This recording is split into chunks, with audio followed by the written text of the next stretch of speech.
중국 우한에서 국내로 입국 당시에는 증상이 나타나지 않았던 신종 코로나 잠복기 환자들이 잇따라 확진 판정을 받았습니다. 애초 우려가 현실화된 겁니다. 무증상으로 들어왔다가 귀국하고 일정 기간이 흐른 다음에 증상 발현이 시작이 되고 이런 발병을 하게 되는 그런 상황이 되면 그 과정에서 이제 우리나라 지역 사회에서의 노출이 발생하게 되는데 이런 점들이 굉장히 조절하기가 어렵습니다.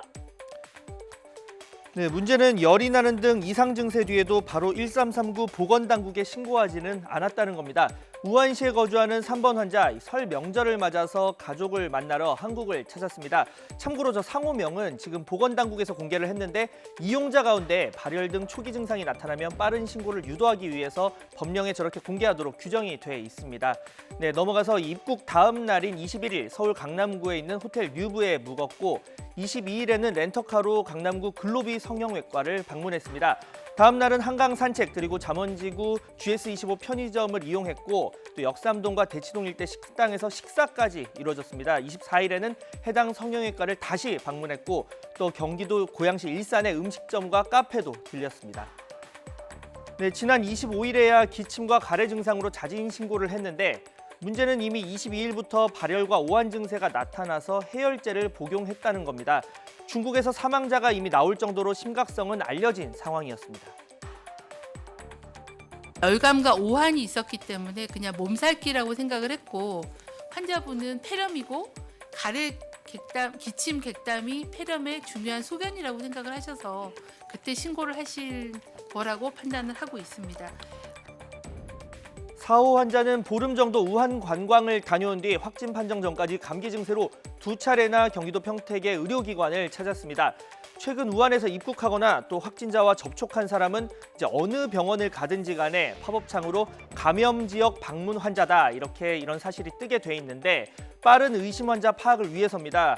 그런데 이 보건당국으로의 신고가 즉각적으로 이루어지지 않았습니다. 그 사이 나흘이 더 흘렀습니다.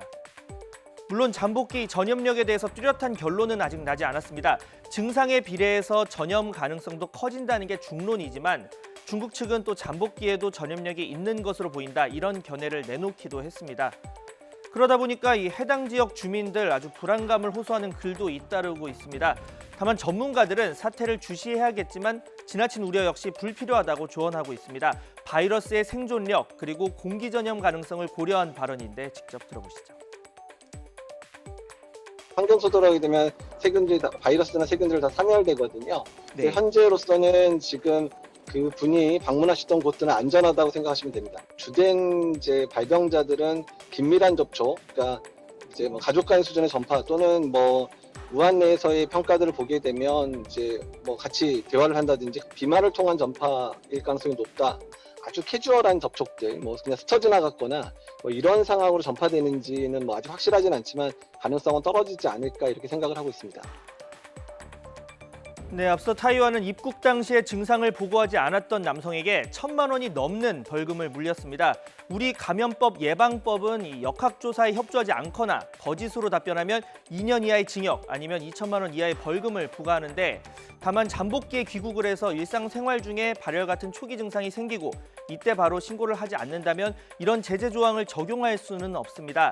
우한이나 중국을 다녀오거나 또 다녀온 사람과 접촉한 경우에는 아주 가벼운 증상이라도 바로 1339의 자발적 신고를 지금으로서는 기대할 수밖에 없는 상황입니다.